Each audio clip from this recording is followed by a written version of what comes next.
IBN 7 हौसला है। और वहीं प्रधानमंत्री नरेंद्र मोदी के ऑस्ट्रेलिया दौरे का आज सबसे अहम दिन है। आज सिडनी के अल्फोंस अरीना में उन्हें भाषण देना है, जिसका भारत और पूरी दुनिया को इंतजार है। और इसके लिए प्रधानमंत्री सिडनी पहुंच चुके हैं। लेकिन समझ में आ सिडनी गया, में क्या आपकी आवाज दिल्ली से सिडनी तक पहुंचने में टाइम लग रहा था, लेकिन अब आपकी आवाज पहुंच चुकी है। आशा करता हूं आप भी मुझे सुन पा रहे हैं। अगर सुन पा रहे तो बोलिए हाँ। नहीं, आप तो सुन पा रहे हैं, दिल्ली सुन पा रहे हैं कि नहीं?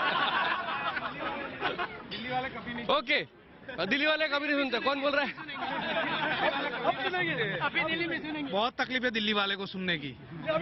देखिए, दिल्ली की शिकायत सिडनी में बहुत सारे लोग कर रहे हैं। आपको सुनाई दे रही है आवाज?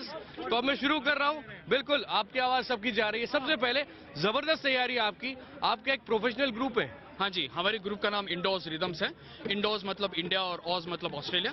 ये दोनों देश का मिलाकर हमने नाम रखा है। और हम एक्चुअली चंडा मेलम प्ले कर रहे हैं। ये केरला का ट्रेडिशनल ड्रम्स है और हमने काफी प्रैक्टिस की है and we are excited, very excited for this event. आपका नाम क्या है?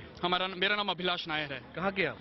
मैं इंडिया में तो पुणे से हूँ, बट यहाँ पे वेस्टमीड करके एक सबब में रहता हूँ। और आप सब जो लोग हैं सब साउथ इंडियंस हैं? हाँ जी, काफी सभी लोग केरला से हैं। दक्षिण भारत की स्पेशल प्रस्तुति, स्पेशल प्रेजेंटेशन। लेकिन अल्फोंस अरीना, प्रधानमंत्री नरेंद्र मोदी यहाँ से बिल्कुल करीब है, यहाँ बिल्कुल आने वाले हैं और उन्हीं के लिए सारी तैयारी है। आइए सुनिए कितनी मेहनत इन्होंने की है। प्रधानमंत्री मोदी का बस कुछ ही मिनटों में यहाँ इंतजार है, लेकिन सुनिए उनके स्वागत में यहाँ पहले से कैसी तैयारियां हैं। यह है लाइव सिडनी से। All yours.